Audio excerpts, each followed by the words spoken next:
All right, I think we're live now. Again, welcome to another live broadcast. If you're watching this live, if not, you're watching a recorded version of it. Either way, so glad that you guys are here. Yeah, we are doing just fine on this end. As you know, my videos are getting spaced out a little bit more. I think that's actually a good thing because it gives people time to watch. Because as you know, we put a lot of information in our videos. So our videos aren't like just a few minutes or, I haven't been able to perfect it to get it down to 20 minutes or 5 minutes or 30 seconds. I just like to dump as much information as possible. And, if it's something that you're really interested in, you'll watch it. If not, that's fine too. People who, will watch a 1.5 hour, 2 hour movie, with ease or whatever, but something, that's more weighty, that has more importance, I would think, not because of me, but because of the information, people will watch it too. And you guys have been. And for that, we really appreciate that. So thank you so much. So in this broadcast, this is our part 2 of the series that we have going on right now, where we are taking a closer look. Since the talk of the town right now is the black vote is in jeopardy of being removed. We're in the days of Jim Crow. Oh my God, we're going backwards. Jim Crow is here. The KKK is alive and well once again. And black people are being afraid to vote now, and all of the other nonsense that they're flooding our timelines with. Well, we're taking a look at these, when they talk about these precious black districts. We're going to actually look at the numbers of these districts, and we're going to see, do these districts actually represent a majority of the black vote? We're going to look at that. We're going to start off with that. And then we're going to take a deeper dive, and we're going to look at the people in this one particular party who want you to focus on another party and all the stuff, the racism that they're bringing and all of that stuff. But I think we need to look over here too, because while they need to go back to the 1950s and the 1960s, all we have to do is go back a few months and see the damage that is being done to the very constituents that they're saying that are so precious, and and they're the ones that are rescuing America, and they are this, and they have to be all of this stuff here. But I think it's time we take a closer look at how they have been treating us, right?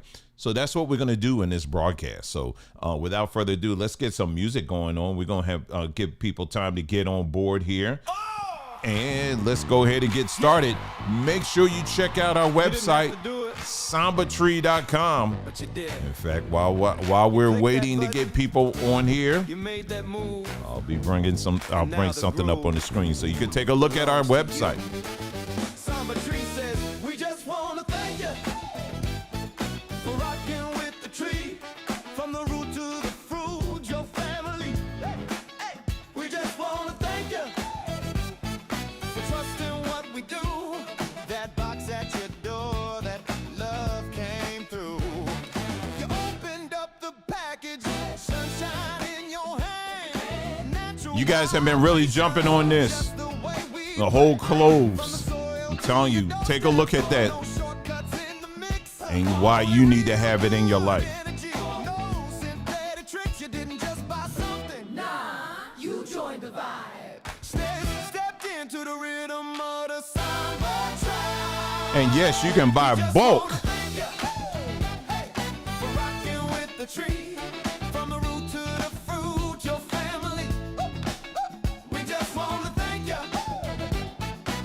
And remember, we just added these as well. We talked about the science behind why you need to have blue light blockers in your life. We have our own coffee line. Make sure you check that out. We even designed a bag especially for you.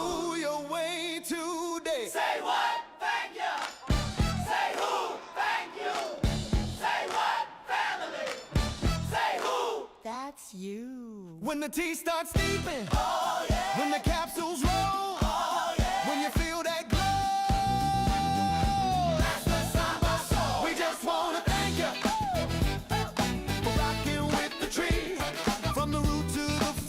with your family. We just want to thank you for trusting what we do. That box at your door, that love came through. We just want to thank you for growing with the groove. Health is the mission, and you made the move. Help, help.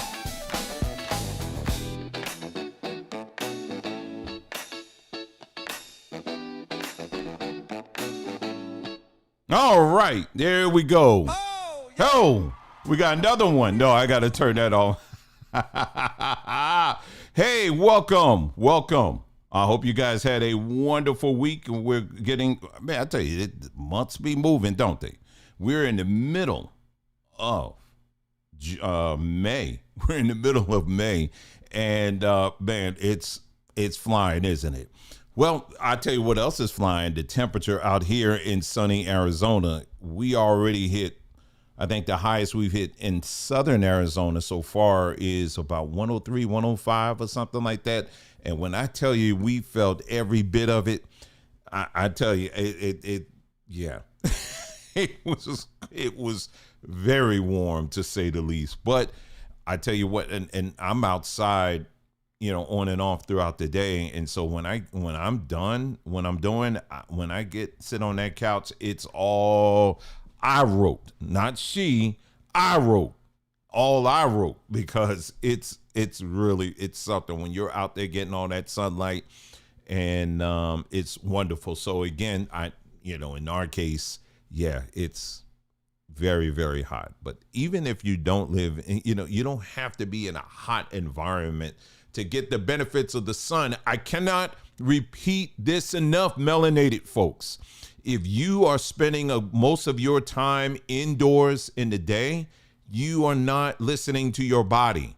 Your body, the way your body is designed, it is screaming and telling you that you need to spend as much time as you can outdoors, because your body needs it. It is telling you this.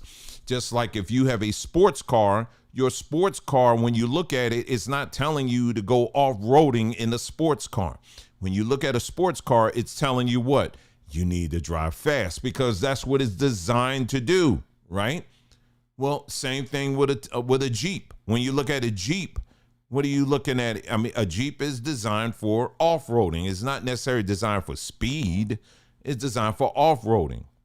Okay, if you look at a tank is used for war. When you look at it, that's the first thing that comes to your mind. When you look at a black person, when you look at a heavily melanated person, what do you see? That's their silence. Because people are still trying to make it so complex and complicated. No, when you look at your skin is telling you you need to have daily portions of sunlight in your life. Okay, every day. You got these wide nostrils here. You know why you got those wide nostrils? Because you need to be in an environment that where your air quality is set to a priority. Meaning that for us, our reason why our noses, for those of us who have wider noses, it's because our ancestors lived in a climate that had a mixture, of course, of good air, but also humidity. We talked about the different plants that help add that extra oxygen while you're asleep in your houses, your spider plants, your snake plants. There's a few other plants. We did a whole video over on our Samba Journeys YouTube page where we talked about these different plants that you need in your house, along with your humidifier. Okay? Breathing exercises. You need to be doing that every day. I know I do. Going for walks. I have to go through this whole thing over and over again, because this sets you up in a way where when you do come across these different news items and stuff that drives us freaking insane on social media, you're looking at it from a place of soundness of mind. And what I just gave you helps lay the foundation of that. along with cutting out the crazy people in your life too. When we could talk about that in another video. But yeah, that too, okay? But anyway, that's just the whole rundown that I always try to give people. You know, I want to make sure you're taking it very seriously. Well, anyway, so as I said at the beginning of this video, today we're going to dive in and we're going to continue this discussion we've been having about the real purveyors of Black fear. And you know, I don't know about you, but I know on my social media timeline, they are dumping as much reminders of of Jim Crow as possible all up and down my timeline. I mean, from old pictures of people being lynched and, you know, remember they used to lynch us, and Jim Crow, ooh, he's coming for you. You know, he's taking away your rights as a Black person, and you're not going to have any more rights. And in fact, the other day I was downtown and I saw they were installing water fountains. Oh my gosh. I think the water fountains now have colored on it. That's the name. See, they're already setting it up. You know, all of the foolishness that these people are putting out to scare you. But more specifically, there's a specific demographic that they're trying to scare with all of that. Because the whole Jim Crow thing, it doesn't really resonate with people in a much younger generation because they didn't have to go through that, right? Now, we're not saying it is not important we're not saying don't remember those things, because that's history. We should remember it. But have you ever noticed in politics, particularly Black politicians, they always bring that up? Let me tell you why. They do that because, and this is pretty much across the board, regardless if you're talking Black voters, white voters, it doesn't matter. But your most faithful voters are going to be people that are much older, usually well over 50. Those are going to be the individuals that are always going to show up to vote. And because, you know, you're starting to get into your retirement years, and there are certain things that are very important to you because they're right in your face, such as your of course, like we just mentioned, your retirement pay, you know, if you're, you know, monies that you're getting from your, that you saved, right? Taxes, very important. Healthcare. These are things that are very important to people as they are getting into middle age bracket and all of that. So those are the people who are going to show up the most or paying attention the most to voting. Younger people, on the other hand, I mean, you're not really thinking about those things right now. You know, they do show up to vote, but usually, you know, on the more federal level or maybe the state level, but, you know, but across the board, it's usually the older people. Now, the reason why now we when we pare it down to Black voters in that age bracket, the reason why they always appeal to them by way of using these reminders of Jim Crow and, you know, segregation and all of that is because that particular demographic is more familiar with it. There's a greater chance that they've actually experienced it themselves. So what they do is they know that this demographic had, you know, because it was a very horrible, you know, time in history, you know, that for many who went through it, their nervous system is still impressed with that stuff, right?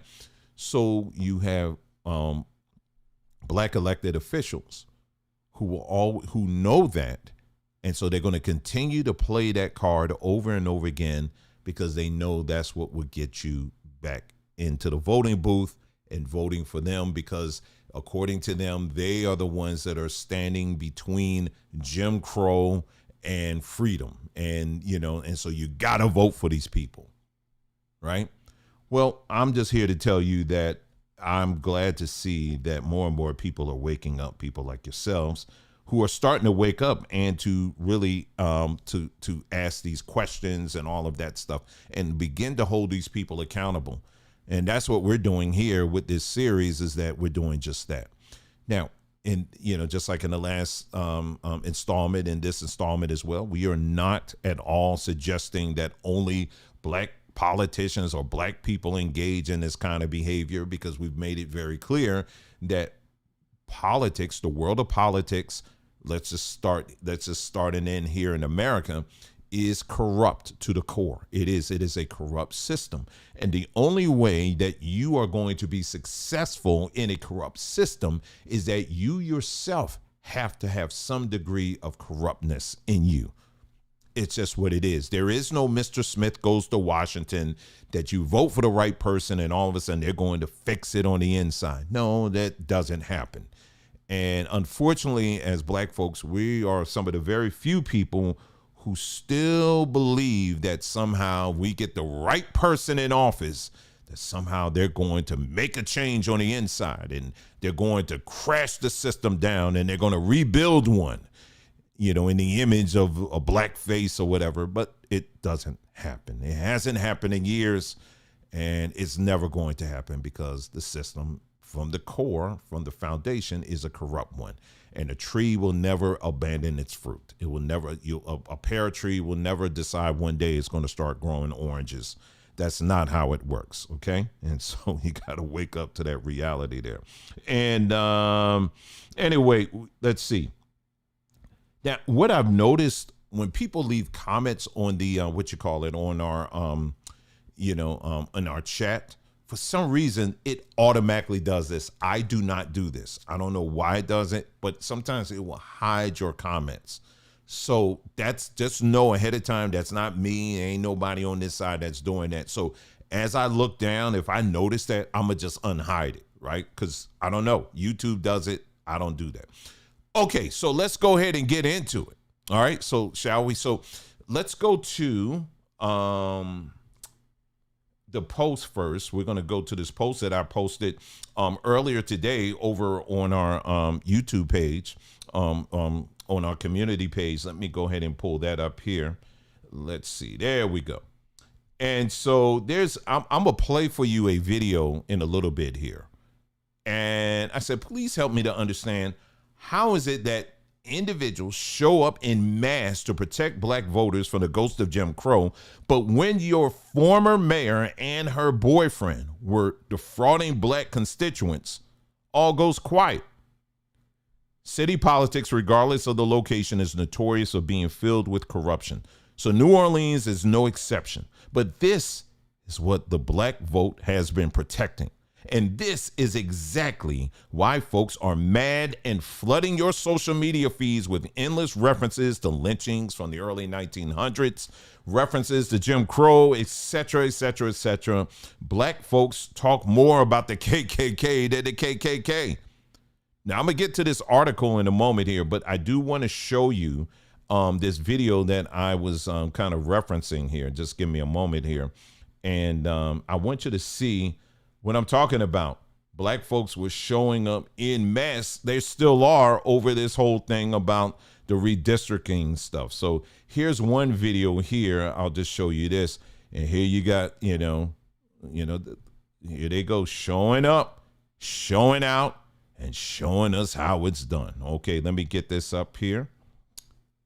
Here's the video. Let's go ahead and hit play, and let's take a watch and listen to how it's done to show up against these dastardly white people.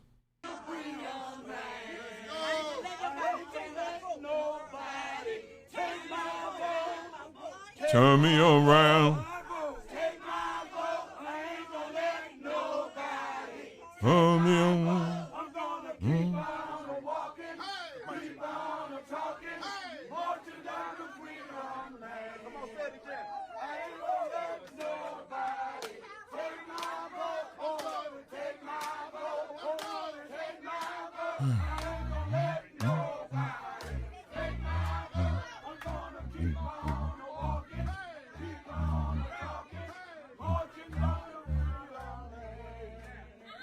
All right, there you go. Black power in action. We're going to sing. We're going to sing our way into freedom. Anyway, here's another video here that's making the rounds here. And they are just applauding this dude, for what he had to say. And he put a period on them, those white Republicans. And he just showed them up. we think we could just talk our way. Anyway, let's take a listen to what he has to say. I have no doubt in my mind that the map's gonna pass. If y'all can give us less than 0 seats, you would do it. Y'all do this under the orders of somebody that said the Civil Rights Act was harmful to white people, that it caused reverse racism. RFK said that black children are overfilled on antidepressants and that they need to be reparented on different forms, all of them. Pete Hegseth constantly brings Doug Wilson to the Pentagon to give a prayer service. Doug Wilson is the same pastor that said that slave owners were on strong spiritual ground.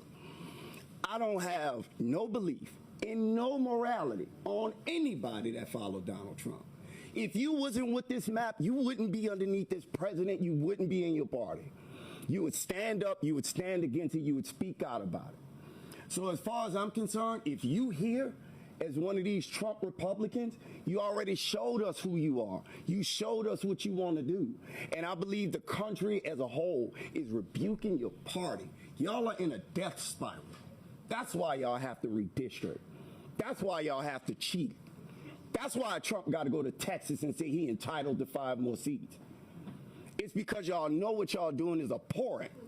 We letting our people die in Iran based on false pretense that Tulsi Gabbard and Joe Kent said ain't real. Y'all okay with all that. So I'm positive y'all gonna be okay with the maps. But the beautiful thing is, the children that y'all have made and the people that's younger than y'all don't support none of this racism that y'all want. The MAGA party is the last breath of the Confederacy. And I'll be happy to see millennials and Gen Z bury y'all. There will be no more of your party. The midterms gonna come, y'all gonna get wiped out. Trump gonna get dragged out of the White House, and I'm gonna love every second of it.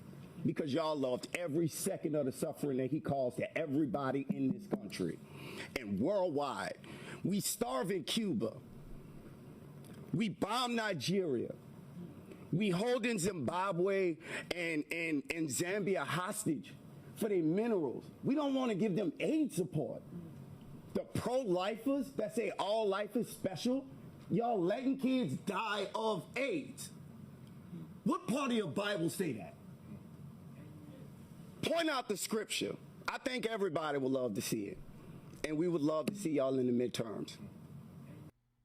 Okay, so there's a lot I could address there, but I'll just randomly I'll just talk about his concern about the war and the bombing and all of that. I mean, okay, again, if you're that concerned about that, about endless wars and bombing in other countries, then were you saying the same exact thing when Obama was doing the same exact thing in a lot of these countries? Were you saying the same thing then? Did you have that same thunder in your chest when Obama was sending drones over to these different countries and bombing the hell out of them, bombing up little children and all of that? We showed the footage and all of that stuff. It was blurred out. I showed you things, and not just me, but other people, other platform as well. These were things that was going under the Obama administration. Did your black mouth have anything at all to say when that was happening? Or were you one of the many Negroes who were making excuses for it and categorizing it as, well, Obama has to do it because he has to clean up the mess that George Bush left? That was the kind of rhetoric that we were hearing from mouths like people like this. I wonder if he had that same thunder in his chest when it came to that. I wonder. Okay, now, when it comes to as far as this is the last breath of the Confederacy. Now, let me just be very clear here. Everything that you're hearing from this individual here, I am not a Republican. I don't vote Republican. I didn't vote for Trump. Okay, I'm not MAGA. I'm not any of that. And anything that I'm saying, it is not for you to, if now you want to take it and do whatever you want. You're an adult, but I am personally not trying to steer you to a particular party. What I am saying is, as an individual, as a citizen of this country, we need to hold both sides, all sides accountable to the same standard. And then tonight, what we're going to talk about is how this same group of individuals will always hold one side accountable to a high standard, but at the same time, they will ignore the very things that they're doing to the same black constituents that they're out here saying that, oh my God, they're dying and all this other stuff. We're going to take them to task. We're going to take them to task on it. And unfortunately, as I said in the last video, when we look at what we call black culture, accountability is one of the least things that you will see actually being embraced within what we call black culture. And no, am I saying that black people don't believe in personal accountability? No, I'm not saying that. There are many who do. But especially when we talk about politics, a lot of people will not look in the mirror. They will not look at they will not measure the politicians that they have elected by the same standard that they hold up MAGA and all these other people. And like I said earlier, I think black people talk more about the Klan than we do. Than the Klan itself. How often, when we think about all of these little children that are losing their lives over stray bullets and all of this other foolishness that's going on. I was looking at this video today. I said, I was when we just had Mother's Day. I said, I wonder how many people gonna get killed today. I wonder how many fights are gonna break out in restaurants today. I said this before Mother's Day, and boy, oh boy, it's like you can set a watch to it. I saw a video today of it was a nice little restaurant. I don't know if it was black owned. I think it was in Chicago. Mothers went in there and literally just went off over some foolishness, and people in there trying to enjoy a meal. We don't say nothing about it. We look at it like, oh, it's a shame, and then move on. I'm showing you restaurant after restaurant after restaurant, black entrepreneurs trying to do something positive in their community and have to get shut down because of some shooting and some and theft and all of that stuff. But we'll talk about it a little bit, but then we'll shift over and talk about, oh, the Klan is coming. Nigga, that's the Klan. The Klan, if you lift up the hood of who we say the Klan is, you're going to find a lot of black faces. And no, they're not Republican.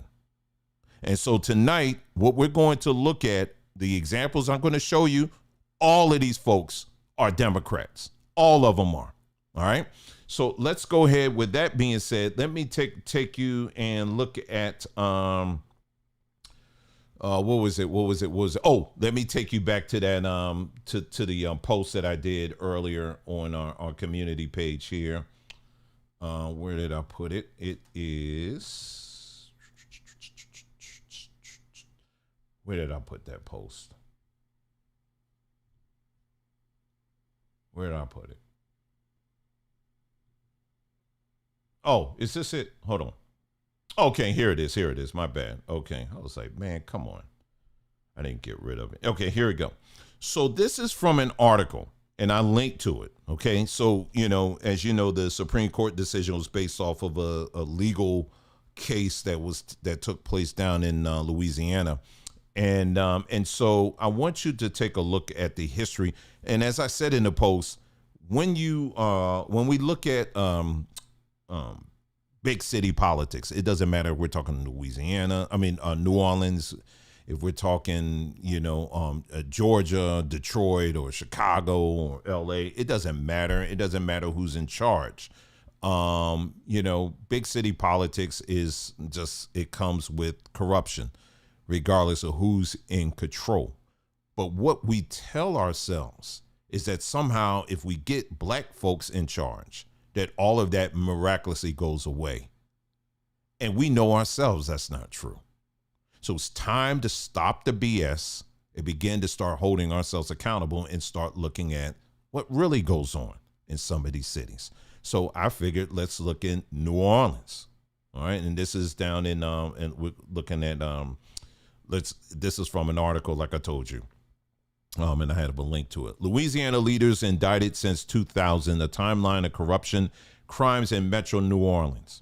Former Mayor Ray Nagin, y'all remember him, was charged in 2013 after leaving office and was convicted of numerous bribery-related crimes. Other New Orleans officials have also faced legal troubles, including John Johnson, who was indicted in 2012, and Oliver Thomas, who was indicted in 2007. Both pleaded guilty to bribery and theft-related charges while serving on the city council.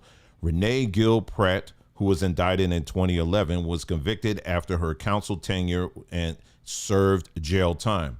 3 state lawmakers from New Orleans, Wesley Bishop, Karen Carter Peterson, and Derek Shepard, resigned and pleaded guilty to various charges, including making false statements, campaigning fund misuse, and money laundering.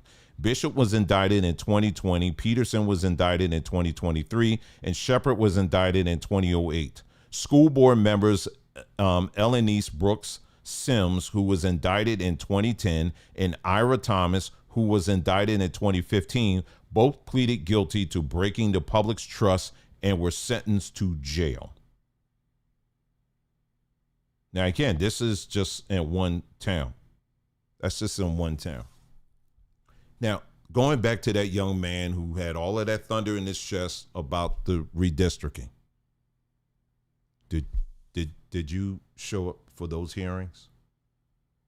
Were you angry enough to show up for that?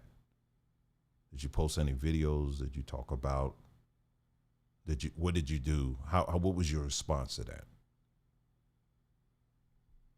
Any response, or is this run-of-the-mill black culture? We're supposed to just go with that.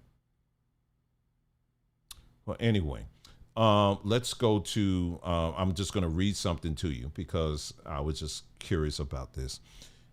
What these politicians are out here trying to tell us is that, or trying to suggest with the, this recent Supreme Court ruling, is that somehow that all black people live in the same district, and, that we all live in the, same district. So we black folks, we don't live anywhere else but in these black districts. And if you break up the districts, you break up the black vote and the power of it. Well, let's unmask that lie. Okay. And I don't think anybody's going to tell you this, but because I was curious, I said, what percentage, when you look here in the United States, what is the percentage of black people, black Americans, who live in what is considered black districts that have a majority of black people who live in them? I was very curious of that number. And I'm just going to read to you what I found. Okay. The best available answer is about 20%.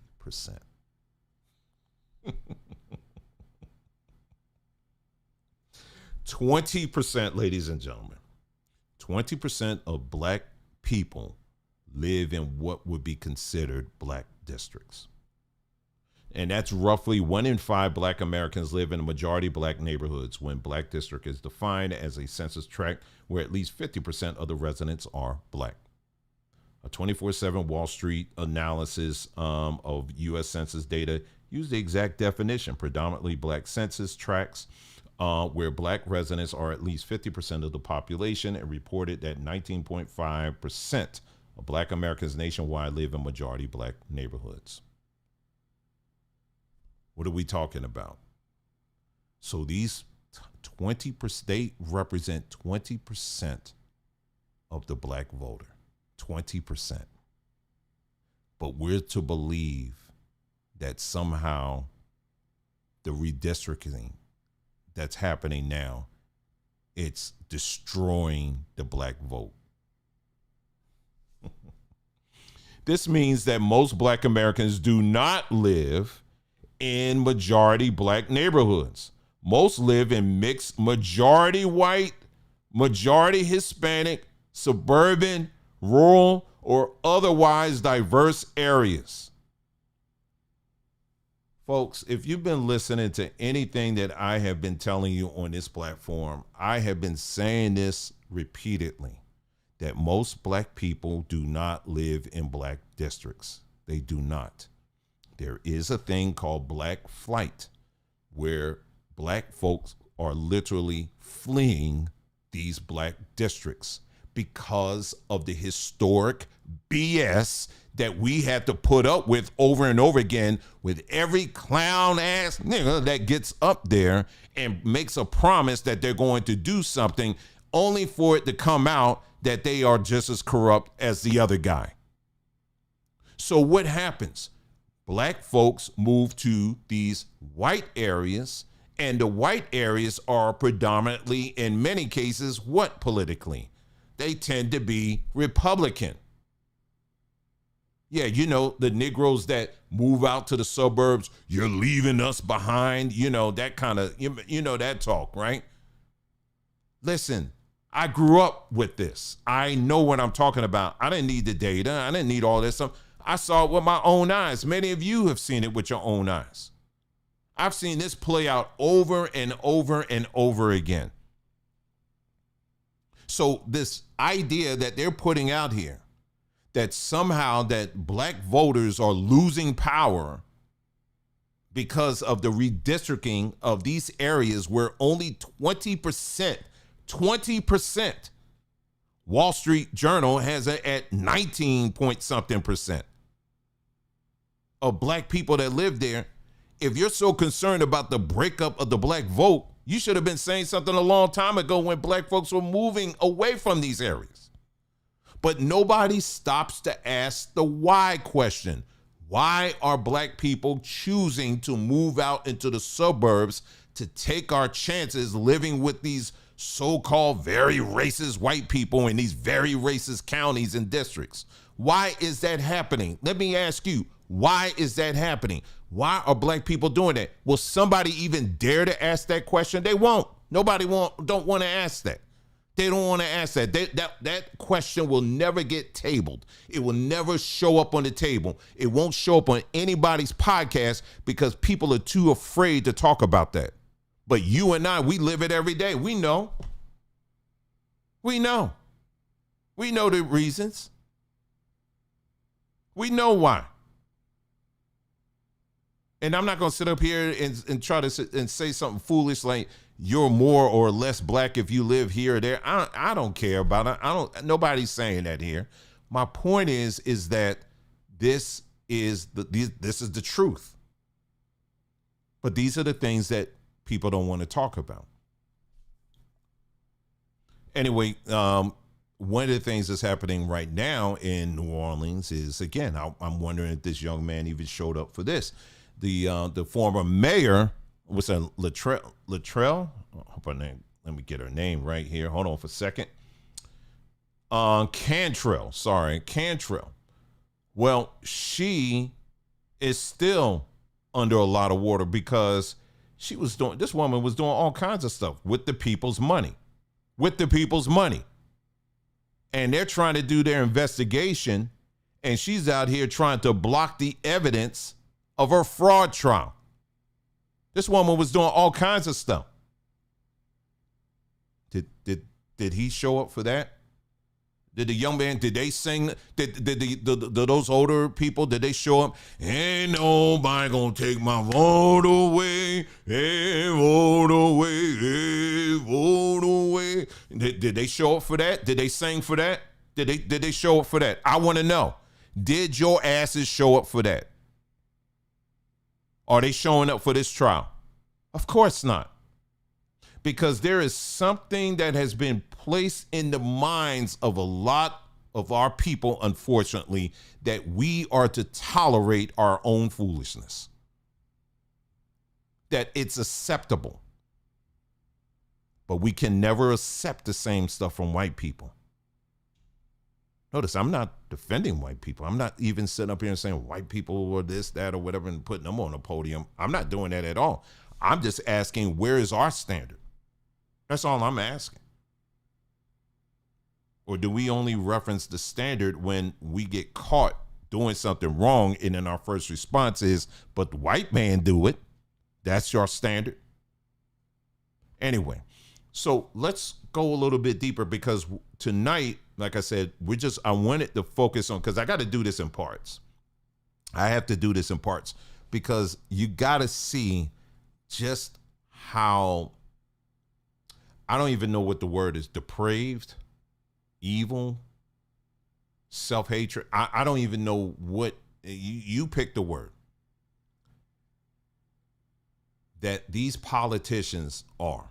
And like I said, all the examples that I'm going to show you tonight are all black Democrats. The very ones that are out here screaming and hollering, talking about Jim Crow is coming. Let me start off by giving you this. I was in a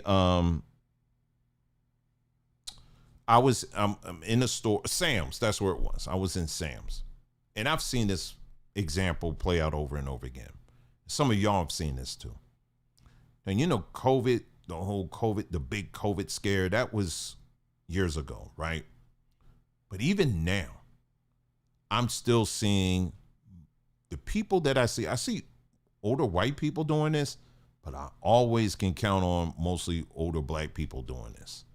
I mean, still wearing the mask after all of these years. Still wearing the mask. And in many cases, I've seen them double masking. I remember when the COVID thing first broke out, it was during the winter, I think it was in the colder months. I remember that.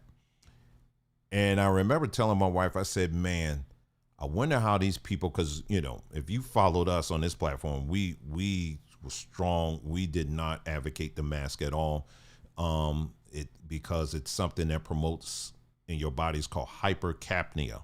Hypercapnia is when you are taking in too much of your carbon dioxide. When you're breathing, you know, we breathe in oxygen, we breathe out carbon dioxide. And when you're breathing in too much of your carbon dioxide, it can become poisonous, meaning that it can cause things like dizziness, cause you to sweat. It's a whole bunch of things. And we did a video just talking about that, right?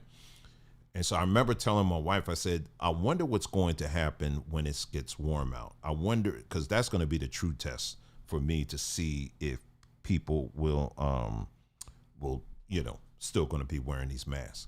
And sure enough, as it got warmer, people were wearing the mask. People were wearing the mask, and even in the summertime as well.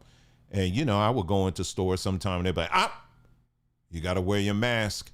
And I'm like, okay, whatever. And I would always wear the mask right under my nose because I said, guess who's going to be breathing? I'm choose to breathe.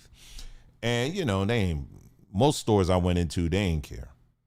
But I remember there was some places I would go into. I remember this post office, this young black woman, she kept monitoring me. She was looking at me like a hawk. Sir, I'm going to need you to put that mask up. I'm going to need you to put that mask up. There was such fear that I saw. And a lot of people were just walking around in total fear. I mean, we talk about, you know, you're not able to go visit your grandparents, your parents and all of that. People got big old plastic between them, you know, like the Great Wall of China or whatever. You can't even, you know, hug somebody. You can't touch somebody because, you know, oh my God, the bird, you know, even if a bird flies near you, are the birds wearing masks? Oh my goodness. You know, it's every little thing people were afraid of. And this was courtesy of our satanic government. And people were very afraid. And one of the things that was quite bothersome to me, I see some of y'all said it started in March. Yeah, it was. I was living in New Jersey at that time, so it was cooler then. I remember that. Yeah, it was. Ooh, that was something, wasn't it, y'all? Wasn't it? Just think, we lived through that. Anyway, and it don't even seem that long ago to me. Anyway, back up. So anyway, one of the things that was quite disturbing to me is because we already know the history of the medical industry and black folks in this country and how these people have lied and lied and lied, and they still lie to this day to get us to take their demonic medicines. And when I saw this happening, it was no exception. I was literally looking at a movie script. I said, oh my God, they're playing this out again. And they pulled out every preacher, every politician, every comedian whomever morning show, and they were screaming and telling people, you better take this. And, you know, and the preachers even were pulling out scriptures saying that if Jesus was alive today, he would take it. And I'm like, okay, well, you just threw out all of what Jesus was supposed to be. I thought y'all supposed to be laying hands on the sick and watching them recover. So you telling me now Jesus, I could do all of that, but you're going to need to take this vaccine. You remember that? And I remember that time too, because every time I even uttered the words, they would take my videos down. But we kept right on. We said, all right, we're going to build our own platform and we're going to keep telling the truth. And we did. Emailing folks, we're doing everything we can because we said, no, we're not going down like this. And we ain't falling for this lie because we know what these people are about. And now, as you can see, all that us and other people were saying is all coming out. It's been coming out. How these people done lied to folks, particularly to black folks. And I became so angry when I would sit up here, and I'm sorry, I'm at that age right now. I'm just going to talk like it is. And I'm just, because it made me so angry, and it still makes me angry to this day, to watch these niggas get up here and lie through their mouths, knowing full, and many of them were being compensated to say this stuff. We were even holding people in the medical field, black folks, accountable for the same stuff because I kept challenging them. I kept pushing them. Where is your study? Where is your independent study? Don't repeat what the pharmaceutical companies are saying. I can read myself. Did your ass do a study? And they would go silent. Even to this day, they still didn't do it. I have looked at every black medical body, and I have looked and I've looked and I've looked, and they, to this day, none of them have done a follow-up study on what happened those years ago during that time to see what the impact has been on black people. Nay, one, not one, not one. That's why I don't have respect for them. People look at all the graduates there, you know, all the sea of black faces. They got little medical jackets on. Oh, look at that. Oh, this is history and making black girl magic, black man magic, and all of this other stuff. When I'm looking at that and I see these are mouthpieces for the pharmaceutical industry, that's how I see it. Now, are there some that are legitimately wanting to help and doing all the, you know, all the, yeah, of course. Those are the ones we want to promote. In fact, during that time, we had some medical professionals reach out to us, black folks that reached out. Some of them had to do it on the low because they didn't want to get caught. I was getting all kinds of stuff behind the scenes information that I can only share. I was only able to share with y'all, but I couldn't bring the person on because their stuff would have been jeopardized, stuff that they were doing to prevent this stuff. There was all kind of stuff that was going on during that time. So yeah, there are some that are within that, they see the BS and they calling it out for what it is, but the majority are not. And they still are doing the same stuff.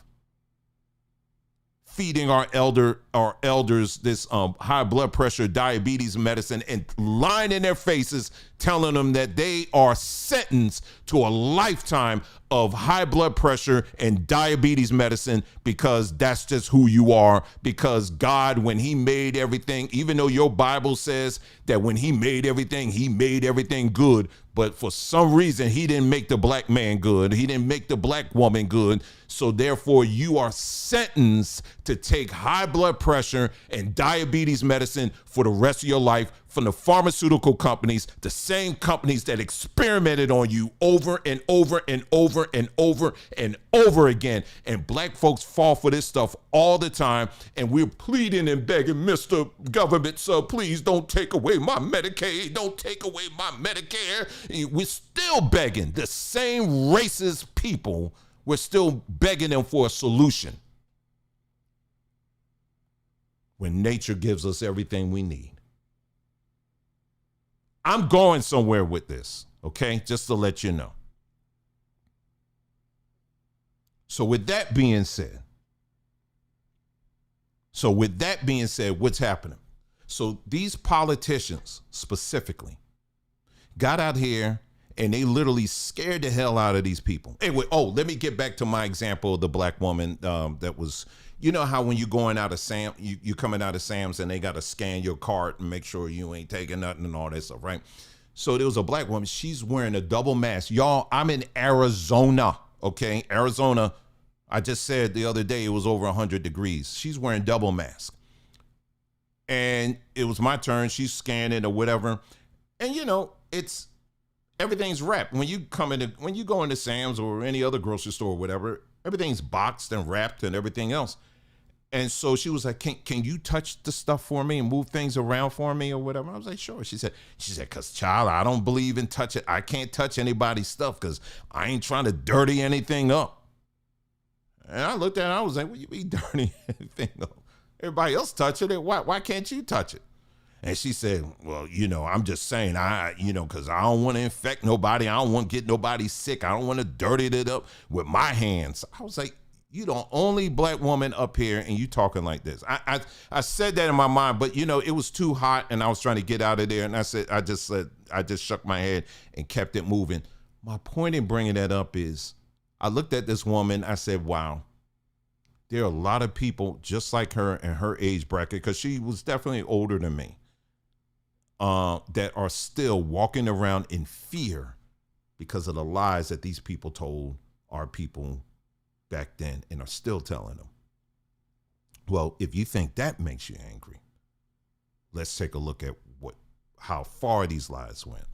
Well, you know, the government, what they did, the federal government, to their credit, they, you know, who wants to give them credit for anything? But, you know, so what they did was they said, hey, listen, there's a lot of businesses, the economy, the local economy especially, is basically trash right now.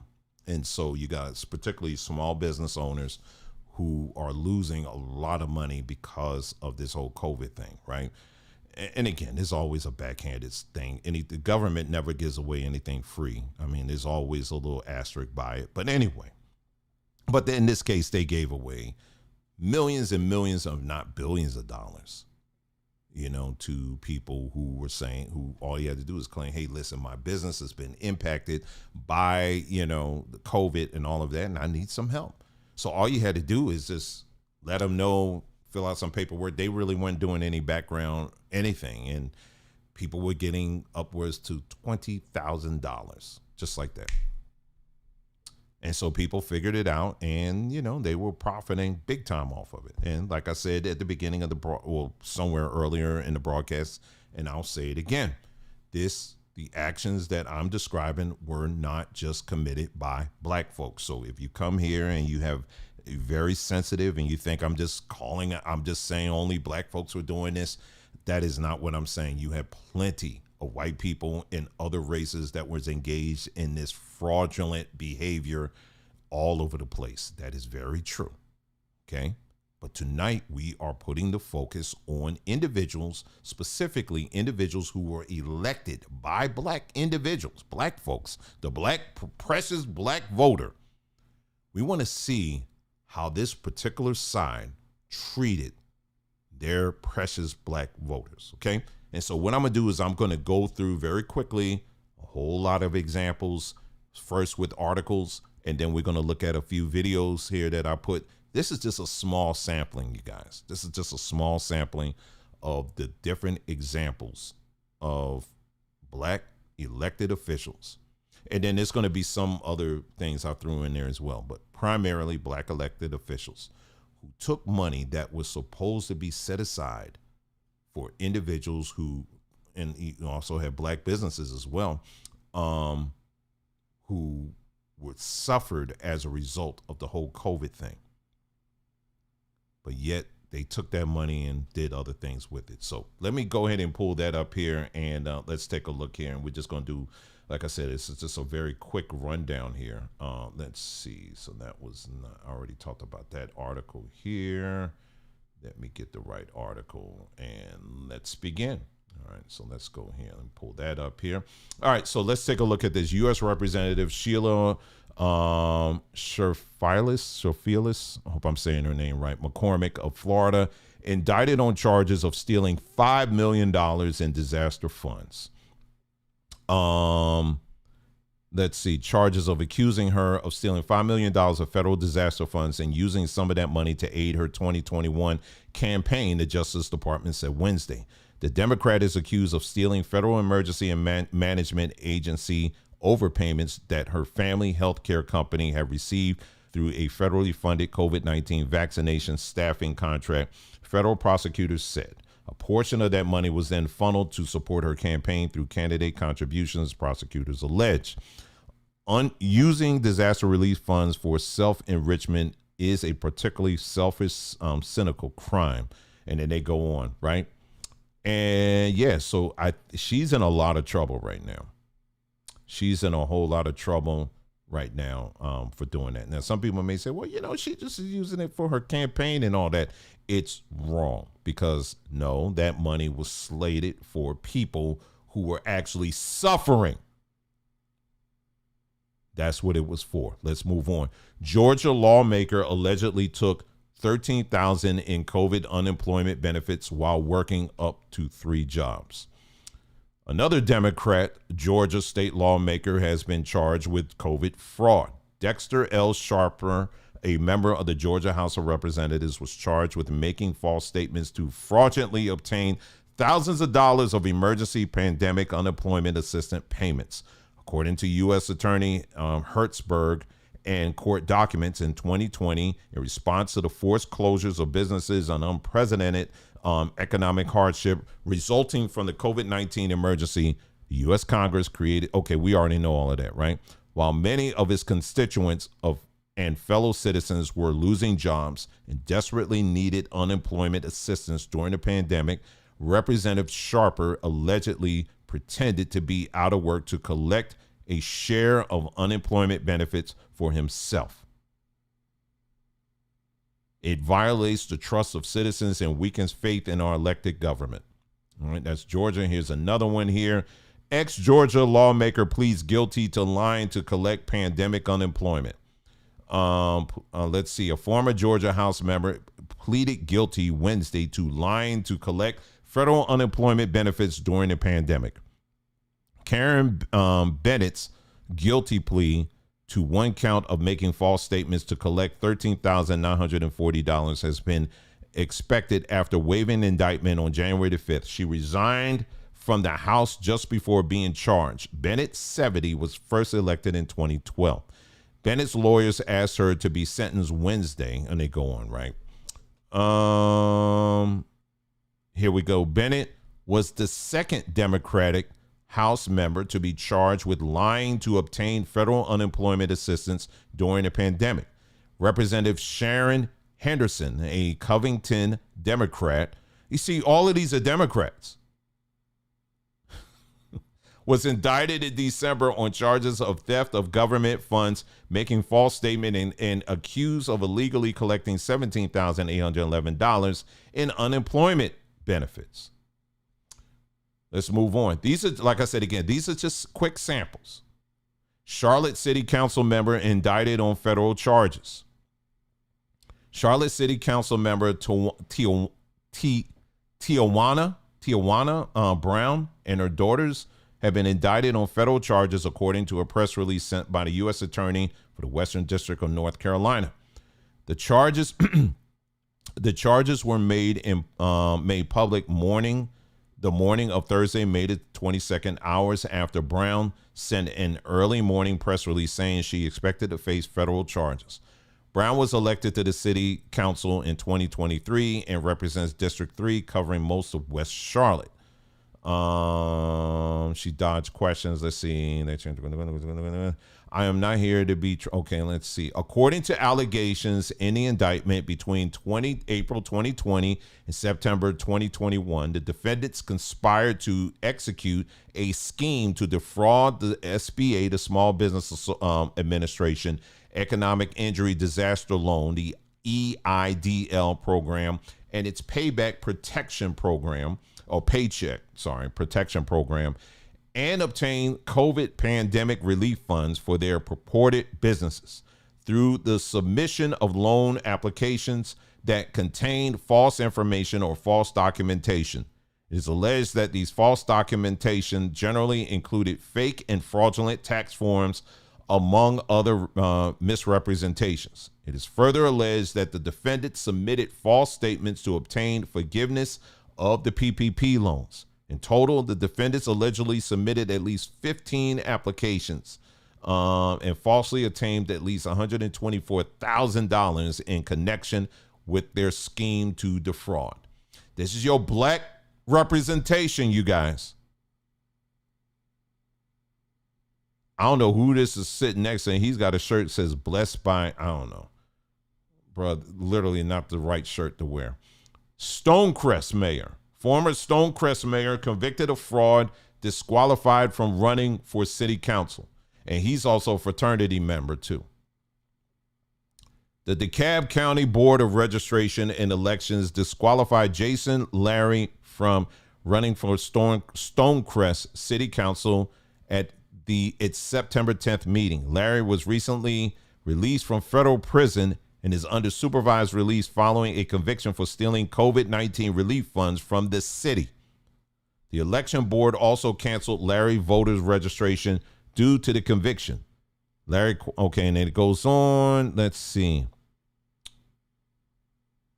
Larry is a former mayor of Stonecrest, serving from 2017 to 2022. However, he pleaded guilty and was convicted in 2022 of embezzling COVID-19 relief funds from the city. He was sentenced to 5 years in federal prison. All right. And it wasn't just him. It was also, it was this guy here and I believe his wife.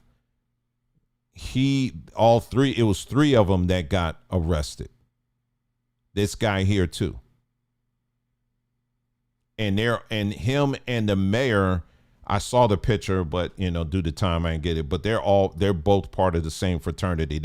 There's a picture of them throwing up like their frat signs.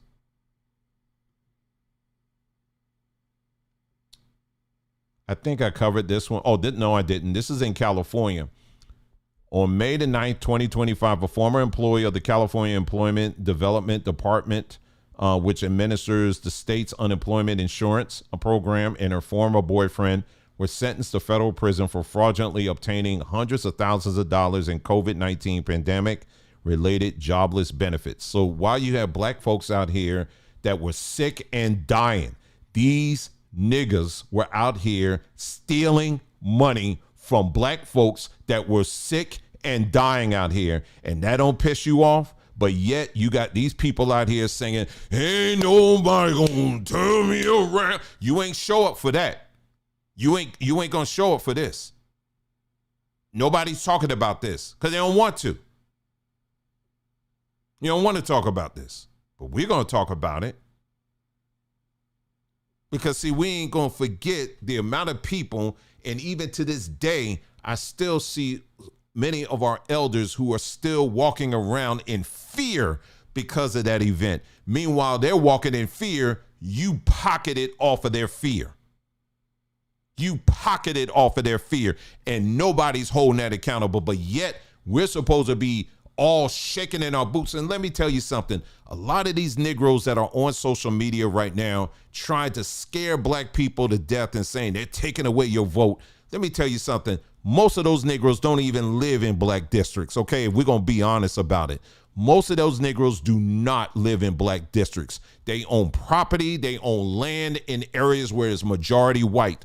But when they get on social media, they take on a whole different persona and act like they are tweeting from Roscoe's Chicken and Waffle somewhere, in some soul food restaurant, and they holding it down at the Black Panther Party meeting or something. They try to push that nonsense. But if you were to see exactly where they're tweeting from and where they're posting from, both of their neighbors on both sides are white in most cases. But we don't want to talk about that, right? But that's different. Anyway, let me move on. Let me move on here. Let's go here. So anyway, so that was in California. Here's another one. This is in Georgia, back in Georgia again. Again, like I said, we really do not have the time to go through the many individuals. I got government employees. I mean, I got a whole list of different people, but these are just some of them that I was able to pull. Olivia Ware of Oxford has been sentenced to prison for using a company she started to steal over $323,000 from the PPP program. Ware, 63, a former mayoral candidate for the city of Conyers, was sentenced to 2 years in prison to be followed by 3 years of supervised release and was ordered to pay $323,000 in restitution to the SBA. The sentence was imposed following Ware's guilty plea to bank fraud on May the 23rd, 2022. All right. So, like I said, again, there's a bunch of articles there. And like I said, I could pull up many more. But I do want to pull up, here are some videos here very quickly. We're not going to show the videos in its entirety due to time and all of that. But I do want you to see some of these videos here that just continues to stack on the amount of crime against black constituents that continues to go on, and these same people that are out here screaming and hollering about the black vote being lost, they don't have a doggone thing to say about this. Take a listen. Scandal involving a Georgia state representative. The Democrat facing federal charges now for fraud involving pandemic-era unemployment benefits. Let's get out to our Deidre Dukes, who's standing by live. Deidre, you spoke to the Secretary of State's office today about a pending special election to fill these seats.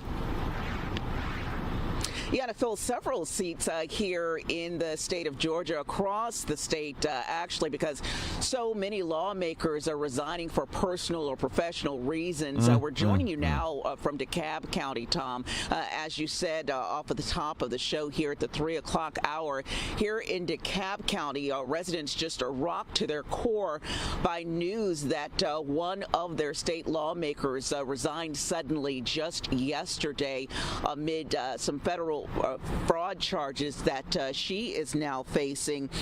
That representative is Democratic State Representative Karen Bennett.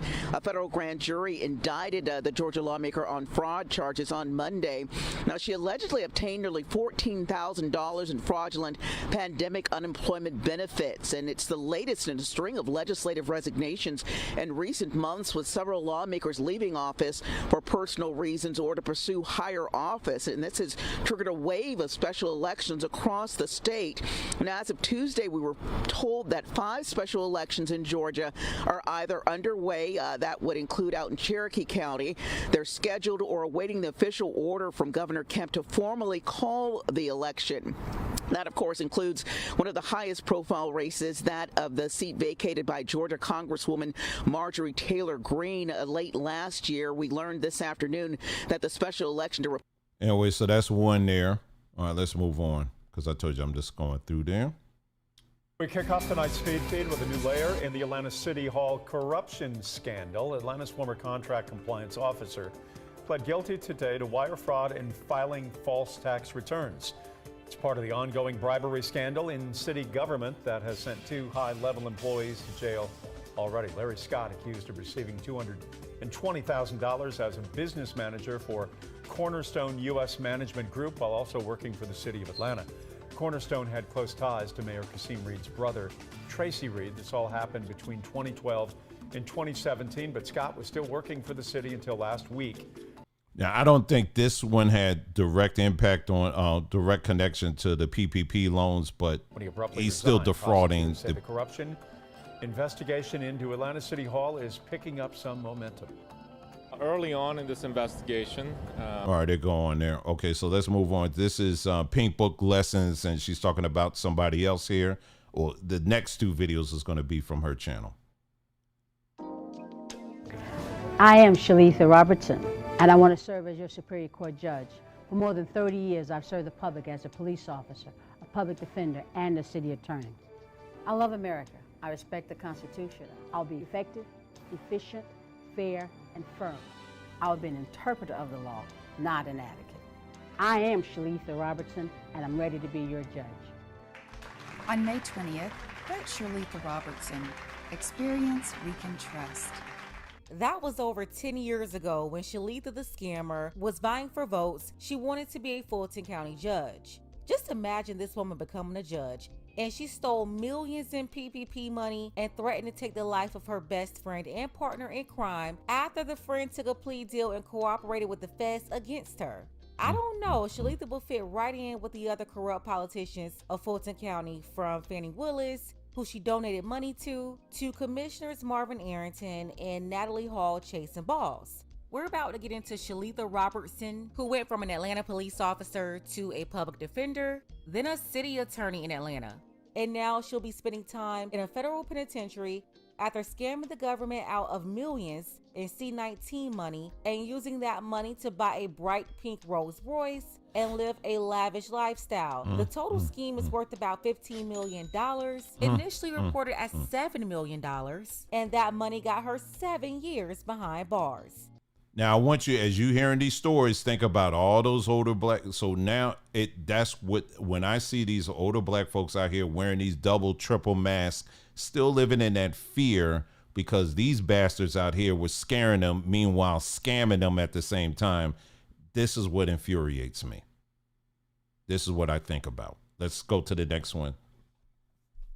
What in the world is going on in Fulton County? Listen, $1 million. Now, this is somebody else. Fulton County taxpayers are on the hook for, all because of this undisciplined, selfish, unprofessional gutter snipe could not handle rejection from a man who simply wanted to do his job and not be bothered with her unwanted advances. $1 million. And this is the attitude of a woman who lost the case after a judge determined that she was indeed guilty of using her position of power to destroy a man for not wanting to carry on an inappropriate relationship with her. Now, this had nothing to do with COVID, but what she's talking about here, it was that there was a guy that her office hired, and they had a sexual relationship or whatever, and he wanted to break it off, so she planted tracking devices on his stuff or whatever, and then that got caught and all this stuff. Anyway, and it ended up costing Atlanta taxpayers, as you saw, over $1 million for all of this crap.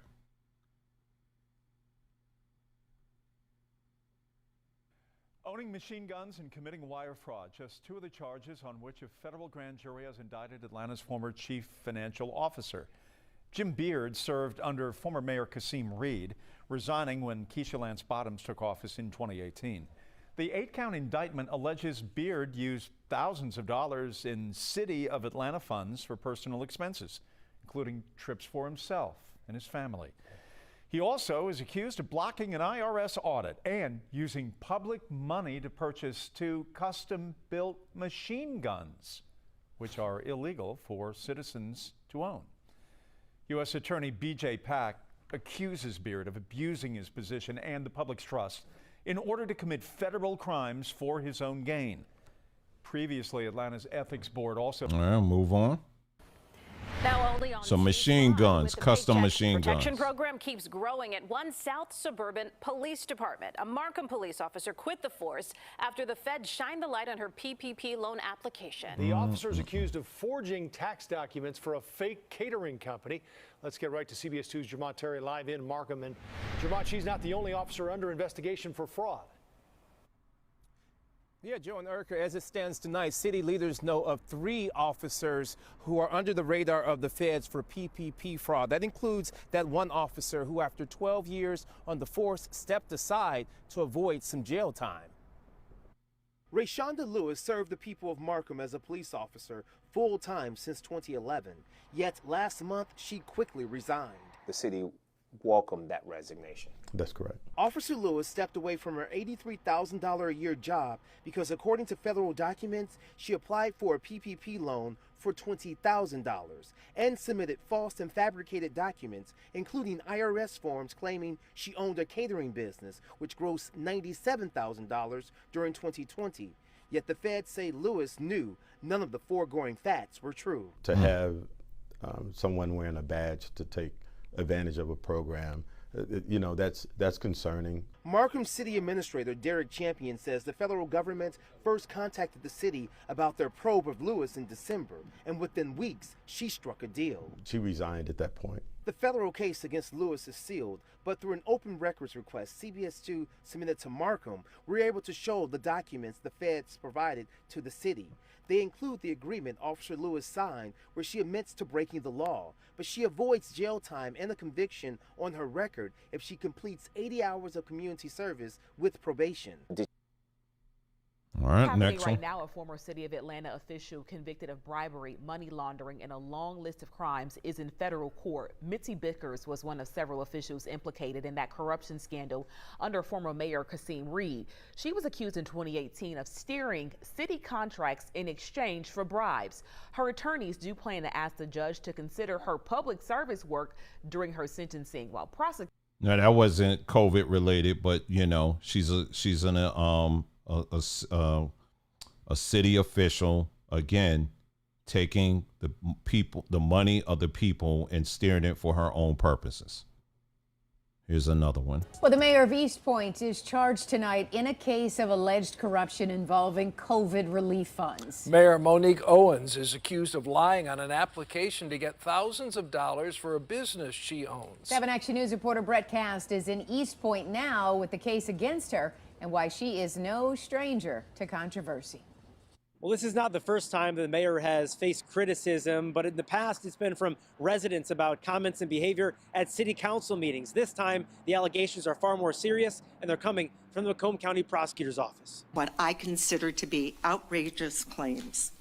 You're not going to sit here and assault me, lady I never met.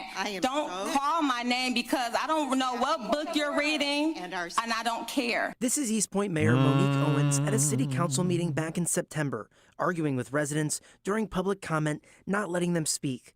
Eventually, the city council walked out, and the story made headlines. She's already proved she's going to do what she thinks she can do and what she can get away with. She's already said she's the mayor. Harvey Creech is a proud East Point resident of 50-plus years. Upset to learn the mayor is now in the news again. We don't need it. We don't need any more publicity than what we've got right now. This afternoon, Mayor Owens was arraigned on a charge of false pretenses, a 5-year felony, accused of lying on a COVID relief application in 2020 and receiving a $10,000 CARES Act grant from Macomb County. The charges come about as a result of obtaining these funds on the application process, as well as some of the information that was provided that wasn't true. Prosecutor Peter Lucido says the grant was for an LLC Owens owns. According to public record, the mayor has 4 businesses in her name. Do you know what exactly she said that was a lie or was not true? Well, I'm not going to get into the details and specifics because the case is still pending. All right, then let's move on to the next State one. Representative Brian Banks is facing 4 felony charges tonight. The Democratic representative from Harper Woods now stands accused of submitting false pay stubs to secure a loan. It is not the first time he's been in trouble with the law, but this time there may be some other forces at play. Let's bring in Rod Maloney looking into this, and there is some peculiar timing to these charges, I suppose, Rod, from the AG's office. Well, it is peculiar in the sense, Devin, that the August 2nd primary is just now under just over 32 days away now. And that's what Brian Banks' contention here is that this is a political prosecution. But this is a white knuckle, a bare knuckle prosecution in that Brian Banks could end up with life in prison if convicted.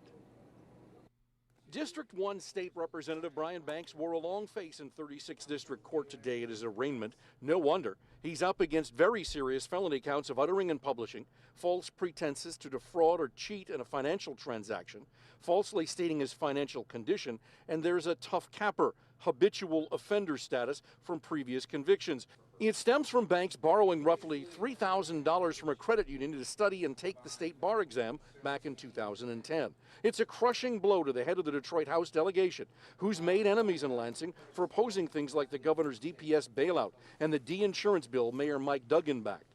But first and foremost on the enemies list appears to be Attorney General Bill Schuette, who yesterday... All right, you get it. Okay, so let me get out of this for a second, and I have one more video to show you. But I'm gonna set this up here for you. But okay, so this last video is gonna bring us right back to Louisiana. You remember earlier in the broadcast we showed the video of the young man up there that was just going off, and I'm gonna tell you something. That's let me help y'all out, okay?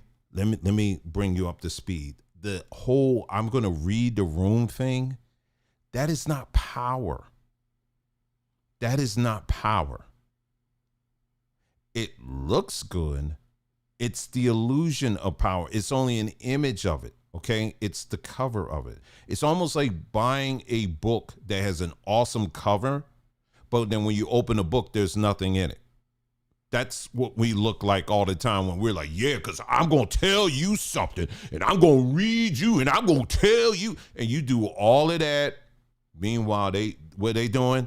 Okay, we're going to redistribute. We're going to move y'all over here. We're going to move this over here. We're going to move that over here. And that's it. Meanwhile, you up here singing, and what's his name? He up there bucking and shouting and catching the Holy Ghost and doing all that. Meanwhile, they just moving on and just moving things around, and that's it. I mean, that's not power. It's not. But anyway, here is so we're going to bring you right back to Louisiana.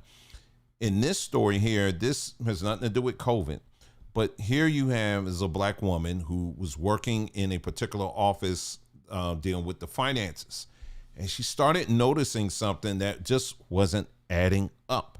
Okay, and I want you to take a listen to what happened to her, because she was simply doing what she was supposed to be doing.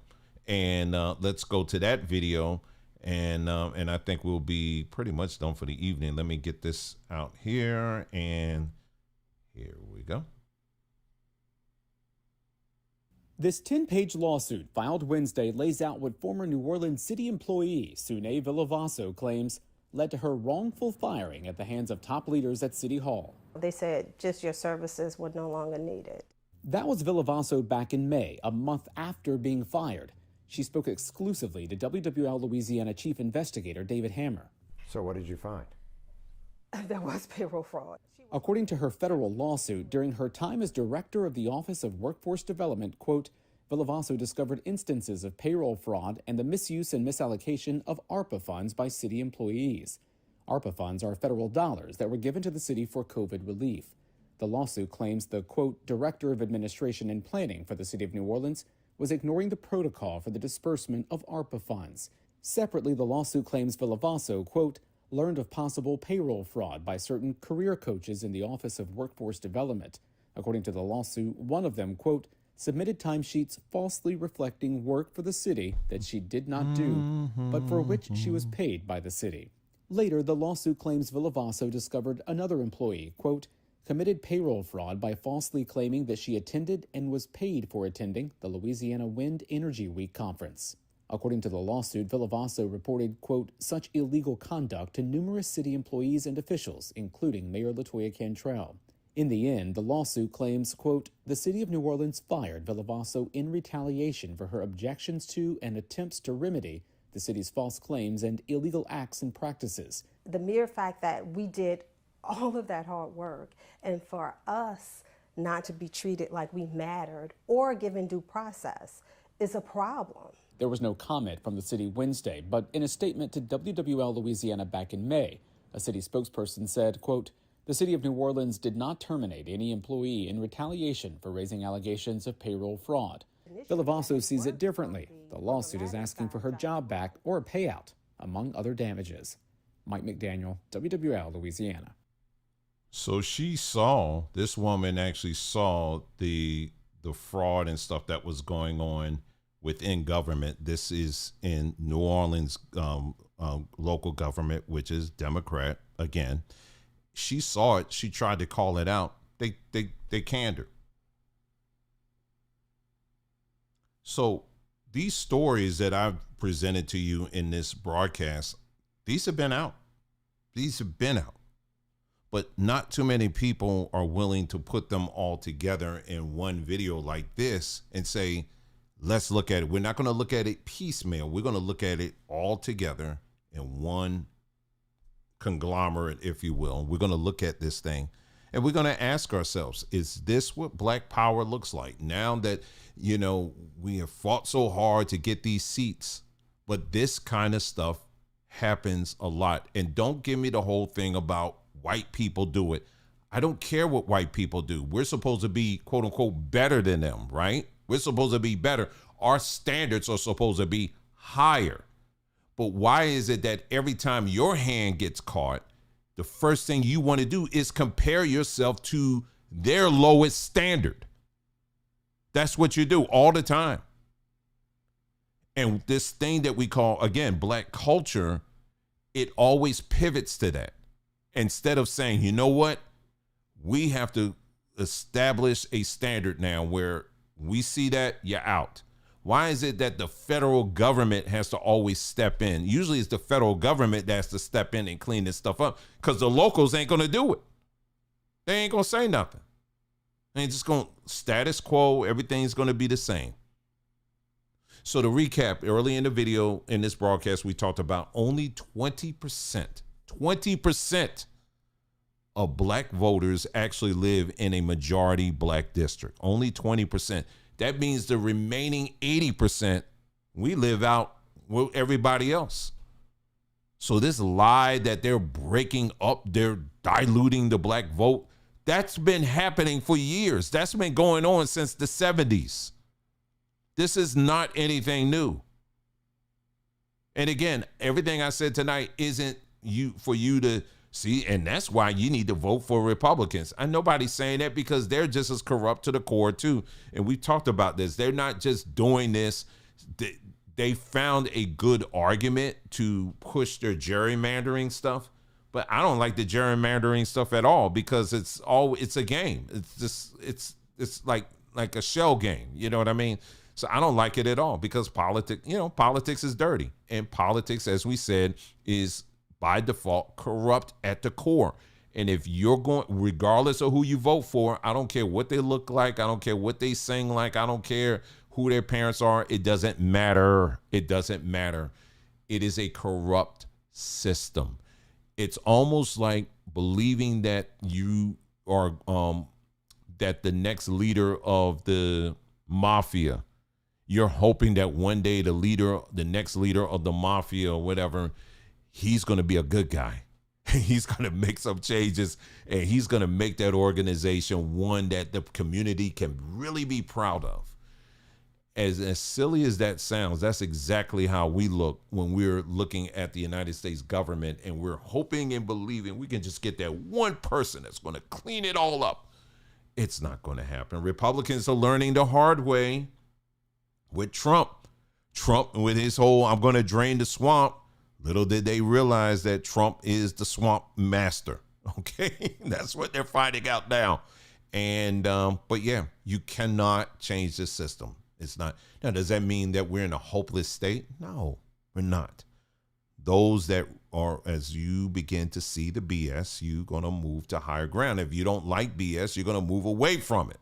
And you're going to find ways that you can live beyond it, if you will, right? And you're going to find solutions and build solutions for you and your family.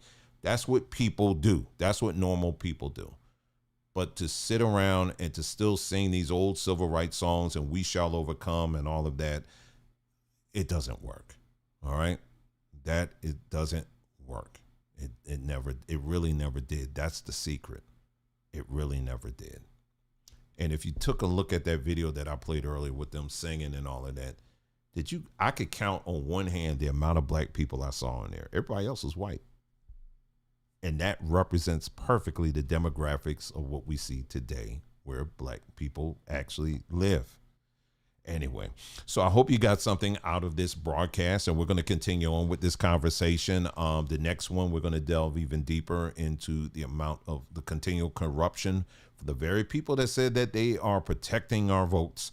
We're going to look at it, okay? We're going to look at it even further. So that'll probably be next week sometime. But anyway, if you have anything to add, maybe articles, or I may have missed somebody or whatever, put it in the comments below, okay? And let's keep the conversation going. And we got to stand on truth. Above all else, we have to be a people that stand on truth. Because if you're not standing on truth, then you're a whole lie, okay? So that's about it. But thanks again so much for tuning in to this broadcast, you guys. Listen, you guys take care, and we'll be talking again next time. Take care. Take your time with this Samba Tree salsa. You wanna sip it Again and again.